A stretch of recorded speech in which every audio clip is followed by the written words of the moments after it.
Students in New York City whose parents actually pay taxes and likely contribute something to this country were forced into remote learning so their high school could be turned into a makeshift housing complex for thousands of illegal immigrants. I don't suppose the teachers' unions have anything to say on this because, after all, they are all for their teachers not actually having to do anything. But by all means, New Yorkers, keep voting for Democrats. It's sure working out for you. But, there is a solution to this, though. Start sending the illegals to the private schools where the wealthy kids go. A lot of celebrity parents in New York City that should welcome these illegals into their kids' schools with open arms, the loving and tolerant way. Truth is, these illegals should be housed exclusively in ICE detention facilities pending their permanent removal from our country, but I don't see that happening anytime soon.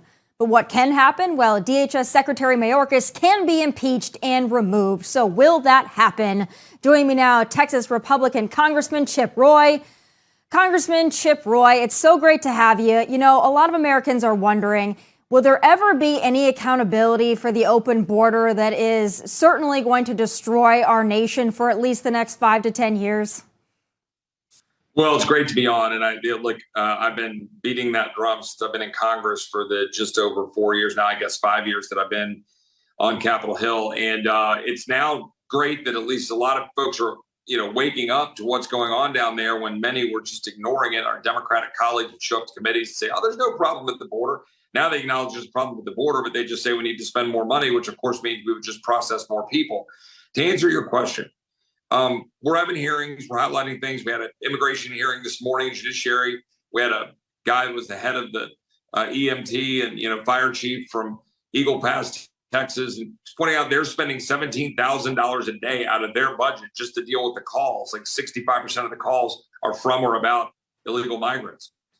People aren't able to actually get access to their services. This is commonplace throughout South Texas. It's commonplace that we've got fentanyl deaths, all the things you know and your listeners know. So I hope we will impeach Mayorkas. Mark Green, my friend, colleague, had a great hearing. They played some clips in which Mayorkas lied to me under oath. We're highlighting things like this, complete absurdity in New York with the schools. But at the end of the day, and this is just my personal assessment, if we keep funding the bureaucracy that's doing this, if we keep writing them a check without demanding that they change, then we own it. That's just the bottom line. And until we change that, nothing's going to change. Too many of my colleagues go, "Chip, you're arguing over $60 billion or $100 billion of spending. That's not going to dent the debt." They don't get it. When you hear one of my colleagues say that, tell them they're a fool. Because the truth is, the problem is we're funding the bureaucracy that's killing our freedom. We need to stop that. Yes, we need to drive down debt, Social Security, Medicare, all the big spending. But we need to stop funding the tyrants at DOJ. Stop funding DHS to not secure the border. Stop funding Anthony Fauci and all the tyrants at NIH, CDC, and the people who locked us down. So that's the question that we have. Yeah, you're right about that. What's so frustrating to me is that Democrats have this canned line that they like to use. Karine Jean-Pierre uses it almost daily, that it's Republicans that are stopping the more funding for Border Patrol agents, and it's Republicans that actually don't want to fix the problem at the border. I know exactly what you already said, is that they want money to hire more agents, but really they just want more babysitters and more people to even more quickly process the illegals coming in, and then who knows where they end up. But, Texas has tried to take matters into its own hands, and the Biden administration has cut them off at the knees at every turn. So what is Texas planning to do to regain some kind of control over your guys' own border if Biden won't, and if Biden keeps coming after you guys every time your governor tries to do something?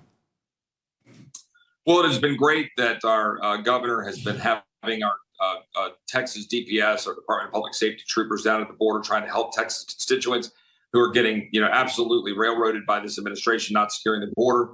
But we've had to spend $12.5 billion of our own money to do that.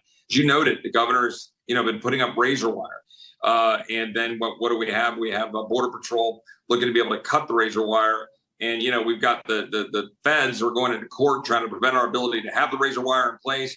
And they're trying to sue to stop the law that we passed in Texas, empowering the governor and our fine law enforcement to be able to do their own removal of illegal aliens from Texas.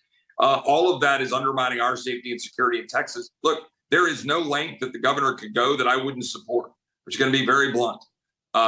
He would have my full support to take whatever action is necessary to secure the border, to, again, operating within normal rules of engagement and how you treat civilians and how you handle yourself. But my point is taking the power. There's no extent to which he can use the power as governor that I wouldn't support. And it's critically important that we push back on the federal government who is interfering with our way of life. I had 6 kids who died in the school district, which my wife and my kids live in, just last year from fentanyl poisoning, right? We have migrants dying in record numbers. The guy who testified this morning in committee talked about finding, 40 bodies, in the river in the last year rather than like 8 or 9, which they've done in the past. I mean, these are kids, these are women, these are, it's just a tragedy that we're allowing this to occur. And it's doing it on our watch. The little girls are getting sold in the sex trafficking trade. So we've got to stop it. I support Governor Abbott, and we got to get the feds out of his way. Yeah. Well, we hope to see something. Texas is inundated on a daily basis, and then New York cries when they get some bus loads. I say continue to send the buses. The more, the merrier. I want to turn now. Of course, we got Monday coming up, a big day in Iowa. All week long, we've had, the candidates out with this town hall and that town hall and this event and that event. I know you're a firm supporter of Governor Ron DeSantis and his chances in Iowa. Do you still feel good about Iowa, or do you believe that Nikki Haley in some way, shape, or form is going to be able to pull into second place? Well, I certainly believe that Governor DeSantis has all the momentum. I think he destroyed Nikki Haley in the debate last night. It wasn't even close. Most of the objective people viewing it said it wasn't close. Governor Haley has been flip-flopping all over the place. She was criticizing Iowans by saying that, the people of New Hampshire need to correct the Iowans. And Governor DeSantis has a history of leadership, right? We mentioned the bus loads. Look, he really kicked that off by sending a plane load of folks to Martha's Vineyard, totally turned the message on its head, caught everybody's attention. And Governor Abbott was doing that right there in parallel. And that's leadership. That helped save the election for Republicans last year. Look, I supported President Trump in 2016. I supported him in 2020. I got to be clear. I supported him after I was Ted Cruz's supporter as his former chief of staff. But, I'll support the Republican nominee, President Trump. He did a lot of great things. The court, moving the embassy to Jerusalem. But you know what? He also left a lot of stuff on the table and didn't get certain things done. He didn't make Congress do its job. He sided with Paul Ryan on an amnesty first instead of a border security first. He didn't sign an executive order like he promised to on birthright citizenship. He didn't get the wall built fully and have Mexico pay for it. He touts 500 miles, but it was really only 52 miles of additional new fencing, that extended the amount of fencing rather than replacement fencing. Did a lot of good things, but Governor DeSantis has delivered in spades. He has done an exceptional job. They cut the debt 25%. And most importantly, he took on Anthony Fauci. He didn't give him a commendation on his last day in office. So I think Governor DeSantis is in a good spot, a lot of, boots on the ground, and we'll see what happens. Yeah, it's been frustrating to me because Ron DeSantis has not been given a fair shake in this process since before he announced. And he was America's governor, and then all of a sudden he decided to run against Donald Trump, and then so many turned on him, which to me is gut-wrenching to see, because he is, whether he is able to be our nominee this go-around or not, he is still the future of the Republican Party, and he does carry the torch for America first, even further in many cases than Donald Trump. But the way it's looking right now, it looks like Donald Trump is going to be our nominee. I know that Donald Trump has had a few things to say about you because of your support of Ron DeSantis, but you've already said if he's our nominee, you will support Donald Trump. But do you anticipate mending fences with Donald Trump should he be our nominee? Will you go out and advocate or campaign on his behalf? What does that relationship look like now? Yeah, look, in politics is a rough and tumble business. My former boss, Governor Rick Perry, you might remember he called Donald Trump a cancer in August of 2016 when he exited the presidential race himself. And you know what? And that might have been 2015, but in the 2016 race. But you know what? He ended up being President Trump's Secretary of Energy. This is not uncommon, right? Ted Cruz and Donald Trump sparred. This is politics. And, you got thick skin. I think President Trump respects people who push back, but maybe his staff should have looked a little better when they called for a primary challenge. And it was a week after the deadline had closed. I mean, look, I've got a job to do, and that is to go out and support my friend Governor DeSantis, because I think he's the right guy for us to be able to serve for 8 years. I think he will do great in November if he's our nominee. I think he should be our nominee. I want to win by, he won Florida by 1.5 million votes, right? He won 62% of Hispanic voters, 50% of single female voters. That's what I want. I don't want to be counting votes in Maricopa County or Fulton County or Miami-Dade County. And I think he gives us the best shot to do that. President Trump's the nominee, we'll go out there and fight to beat Joe Biden or whoever they dig up to replace Biden at their convention. Because look, President Trump loves America. Ron DeSantis loves America. I prefer Ron DeSantis. He served in the Navy and he did a great job. But we got to go beat the evil that's facing us, no matter who the nominee is. But I expect that nominee still to be Ron DeSantis. I agree with you, and I do think that Ron DeSantis would have an easier path to the White House than Donald Trump, just given everything, and a lot of it isn't Donald Trump's fault, but that's the cards that we've been dealt, and it's unfortunate, but it looks like Trump is going to be the nominee. Never say never. We never know what's going to happen, but I just want to see Ron DeSantis out there still fighting for America first in whatever role that may be. Congressman, I always appreciate you. Thank you for always being out there. You tell it like it is, and you're forceful about it, and you're not a coward, and we certainly appreciate that in Tennessee, and we appreciate Texas as well. Hey, God bless you. We'll, love the Tennesseans. Yeah, Texas, we have a great special relationship with the Tennesseans who came to help us back in 1836, so God bless you. God bless you. Thank you so much, Congressman. All right, it is now time for me to crown my losers of the week, but I want to collaborate on this effort with my friend and the host of the Officer Tatum Show, Brandon Tatum. Brandon, it's great to have you. I'm really excited about this, so here's how it's going to work. I'm going to give you my third pick, then you're going to give me yours, and so on and so forth, till we both reach our picks for the top loser of the week, so it's like fantasy football, but with green hairs and weirdos and losers instead. How does that sound? That sounds great to me. All right, I'm going to go first. For my pick 3 this week, I'm going to go with these mass green hairs and weirdos in San Francisco who are celebrating the passage of a resolution that will do absolutely nothing in support of a ceasefire in Gaza. Let's take a look.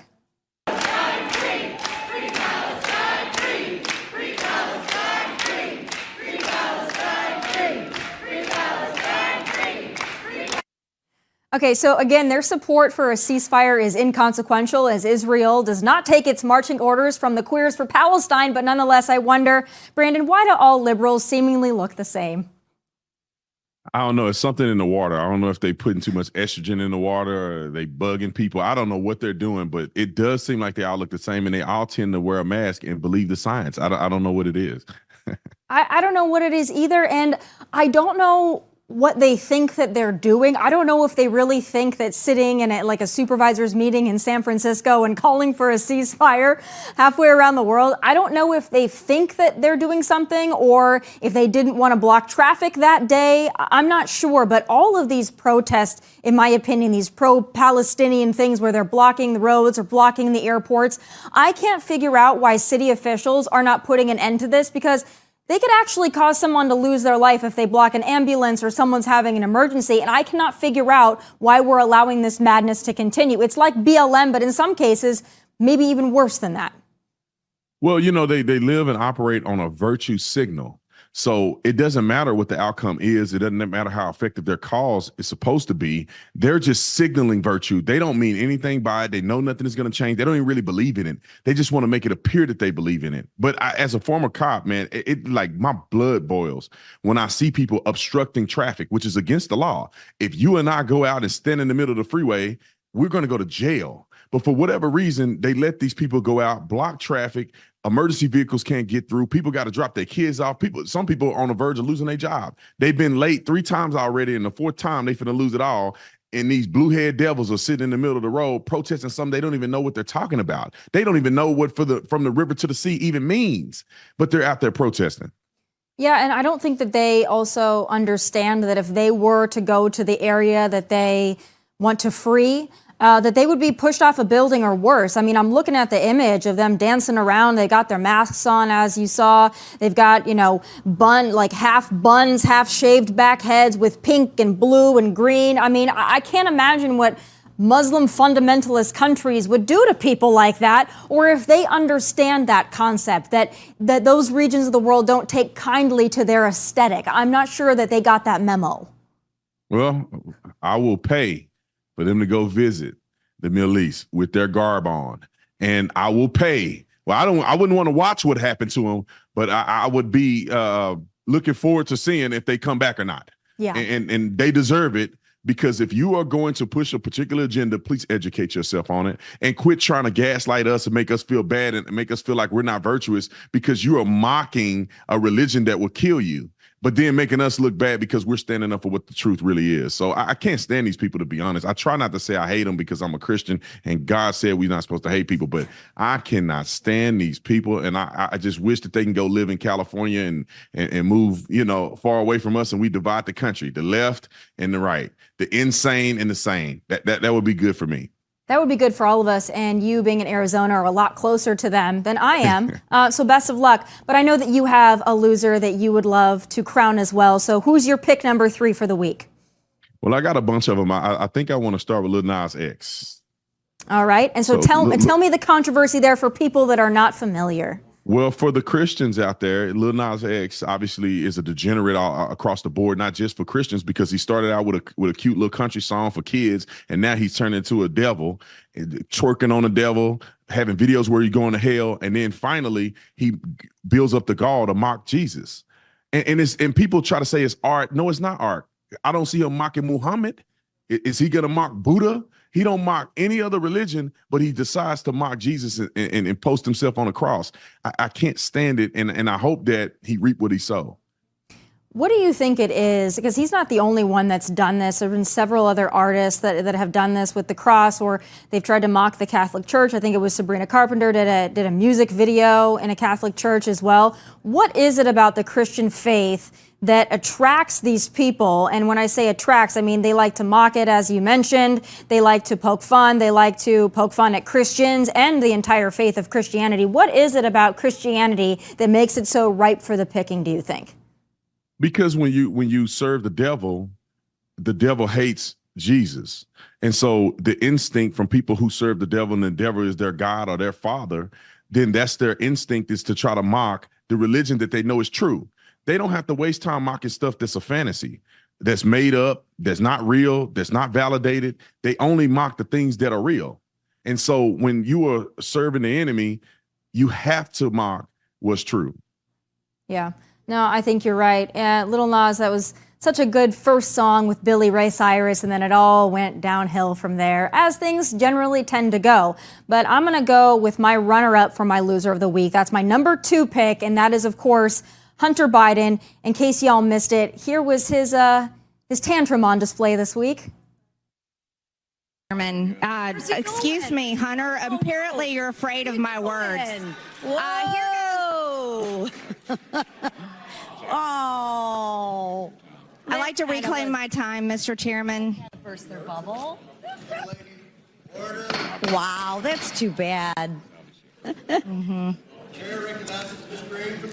I think it's clear and obvious for everyone watching this hearing today that Hunter Biden is terrified of strong conservative Republican women, because he can't even face my words as I was about to speak to him. What a coward. So I think he's a coward, but I also think that Republicans are a little bit cowardly as well, Brandon, because I don't know why Hunter Biden hasn't been arrested yet. We know damn good and well if this were Don Jr. and he would have, first of all, not shown up for his subpoena to testify behind closed doors, then show up and then walk out like this. I mean, he's basically asking to be arrested, and Republicans don't have the stones to do it. They won't arrest the man, and I think it's honestly kind of spineless that they haven't arrested him.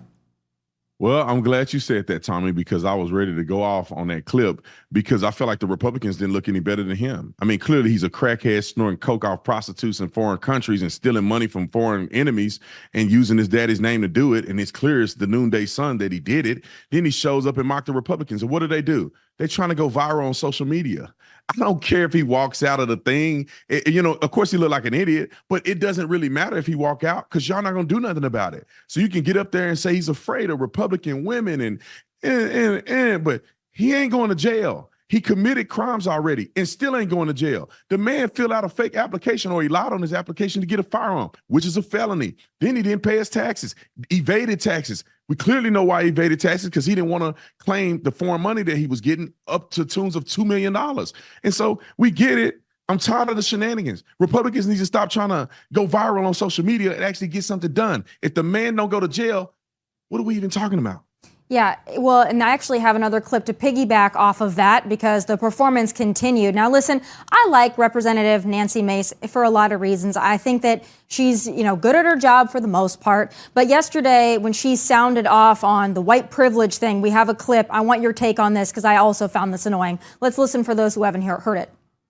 You are the epitome of white privilege, coming into the Oversight Committee, spitting in our face, ignoring a congressional subpoena to be deposed. What are you afraid of? You have no balls to come up here and... Mr. Chairman, point of inquiry.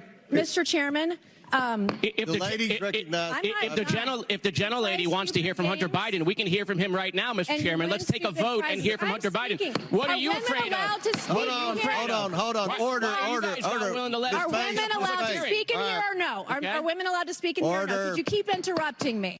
She did two things that annoy me. She talked about white privilege, and then she had to go with another identity politics card and say, oh, well, women can't speak what women can't speak. So that's a 2-4 for me that makes her, quite frankly, in the same category as Nikki Haley as far as being annoying and annoying the piss out of me. What do you think? Oh, I lost my mind. I made a video about it on my YouTube, and people didn't like it. They thought I would, I guess they thought they wanted me to kiss the butt of Republicans just because they have an R next to their name. I think it was completely stupid. White privilege is a myth. And then for her to invoke white privilege against him, what does that prove? And then she talked about his genitalia. Let's keep it honest. Is that appropriate for you to say he don't have any balls? And then the funny thing is she says it, but then she kind of laughs and loses her speech because she don't really know how to talk. She don't really know how to make a dig at somebody. She's a rookie in this. She tried to say it and go viral because she thought it was cute, but then once it came out of her mouth, it messed her whole speech up. She started to stumble after that. Then at the end, it's the same thing that Marjorie Taylor Greene did. Can a woman not speak in here? And Marjorie Taylor Greene goes and say he don't want to hear from a strong conservative woman. It's like you guys be and complain about identity politics from the Democrats, and y'all playing the feminist politics. And this, Tomi, the thing that makes me most upset is because it's not genuinely coming from a good place. They don't genuinely believe what they're saying. It's not spontaneous. They literally scripted what they thought would be cool to say to go viral. And at the end of the day, the American people want nothing by any of this stuff that went on the other day. It also annoys me, too, because you're right about the desire to go viral all the time. I think that she thought, I'm going to say Hunter Biden has no balls, and then I'm going to get a headline out of it because I said no balls, and I'm a congresswoman, but I'm a Republican, but I'm not a boring Republican. Me and Lauren Boebert at the Beetlejuice show, and me she walking around before talking about, screwing her fiance before a prayer breakfast. I mean, I feel like she's trying to be a real housewife, and it's not translating, and it just feels phony to me. I'm not a big fan of whatever she's trying to do here.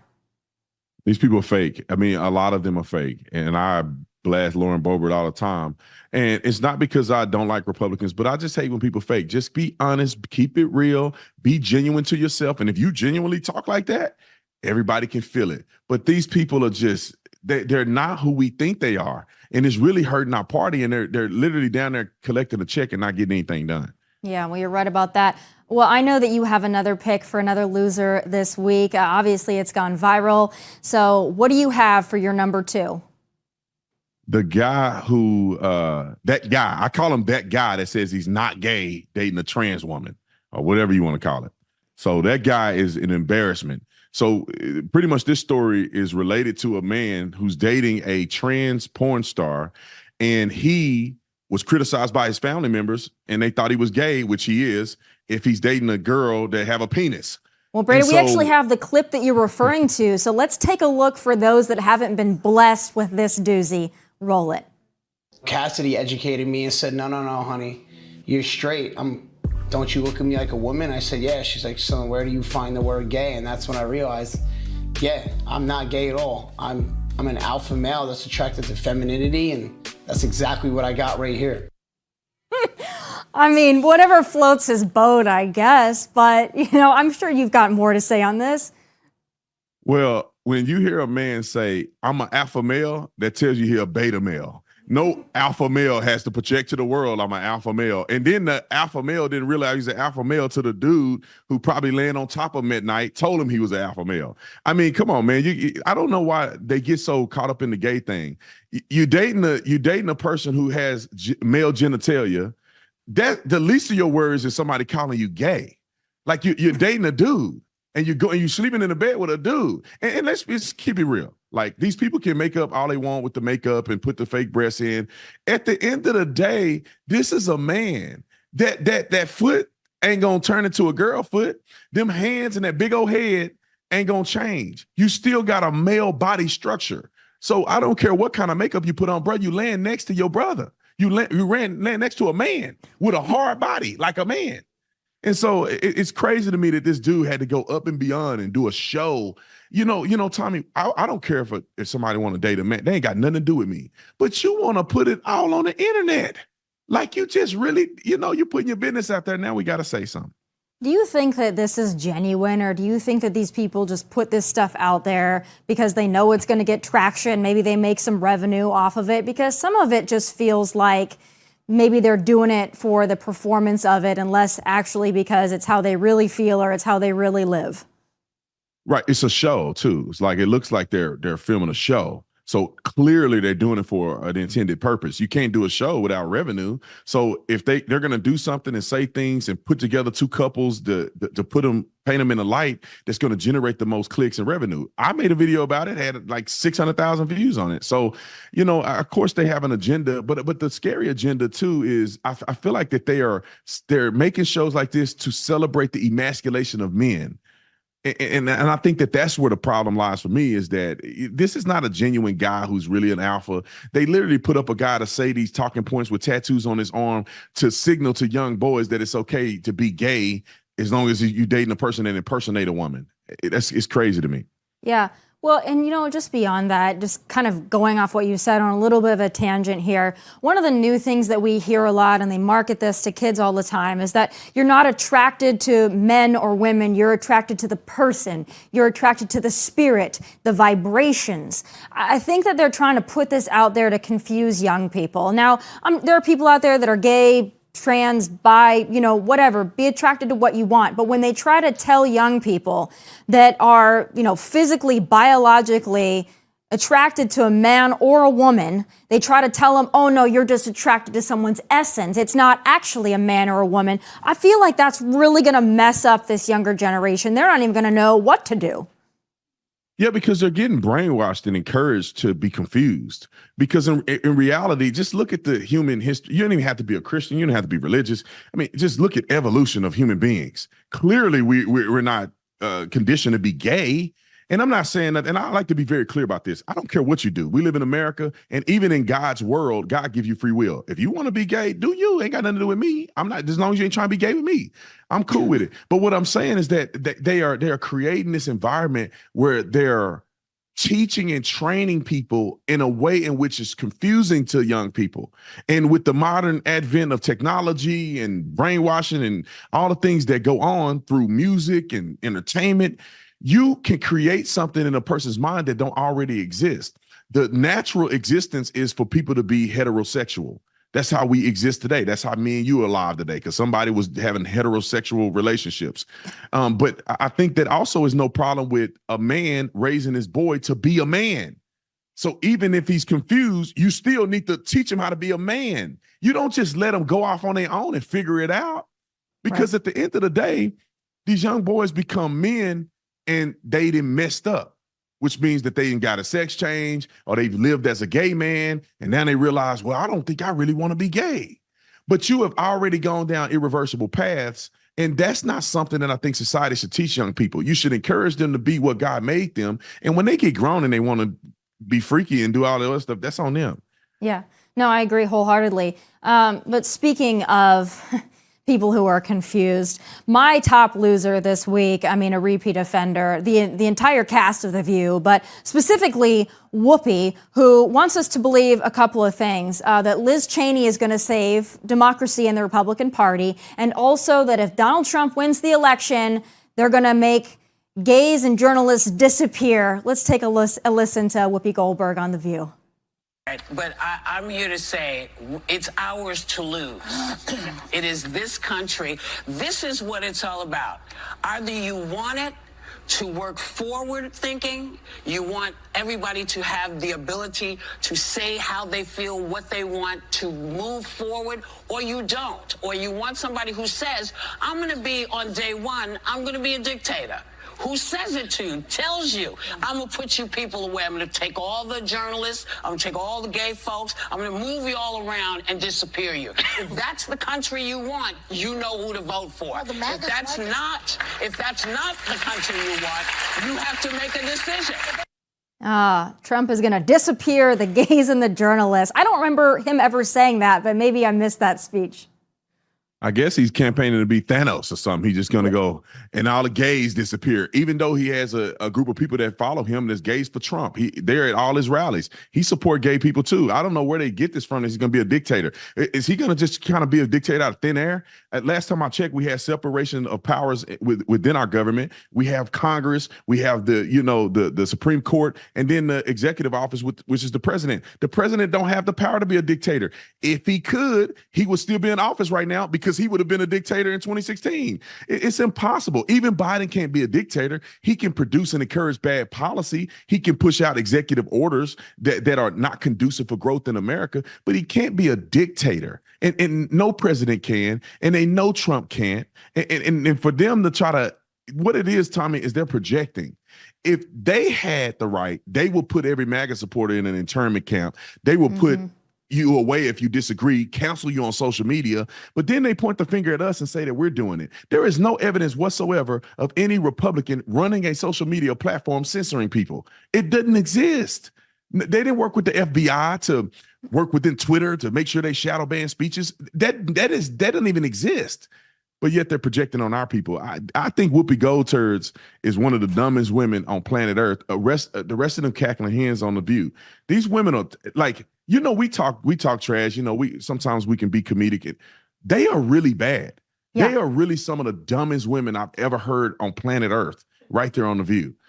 I don't know how people watch that show. I mean, sometimes I like to watch things. I'll watch CNN or MSNBC in small doses just to see what the other side is saying. But listening to The View, I mean, it's mind-numbing to such an extent that I fear for the women or men who are sitting home in mid-morning watching this. Maybe that's also part of the problem. I'm not sure. But I know you have a top loser, and it needs a little bit of explaining. We couldn't play the clip because, Jimmy Kimmel won't let us play his clips here because we'll all be, copyright struck. But Jimmy Kimmel, Aaron Rodgers, the whole back and forth with the Epstein thing. What's your take on that? I know you were hot on that one this week, too. Yeah, Jimmy Kimmel is the biggest loser, obviously. He literally wanted to cry on his show. And I didn't think that what Aaron Rodgers said was anything weird. The funny thing is that when you feel hit and you offended by something that you know is true, then you're going to come out and cry about it. All he said was that Jimmy Kimmel may be questioning or maybe concerned about the list coming out. Aaron Rodgers didn't say he was on the list. He just said he may be concerned about the list. But then Jimmy Kimmel, obviously, I think he was on the list, allegedly, or he was on the list.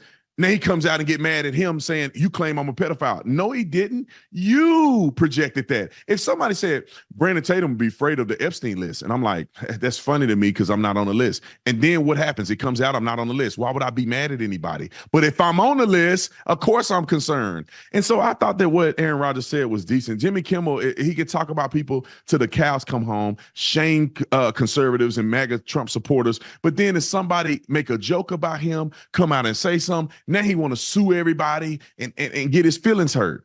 And I don't know how Trump haven't sued these people because God is my witness. They come out and lie on Trump and mislead the public about Trump, mislead about his finances. They make claims that aren't proven or true. But then when somebody make a statement about him, he want to sue. That dude is a loser, in my opinion.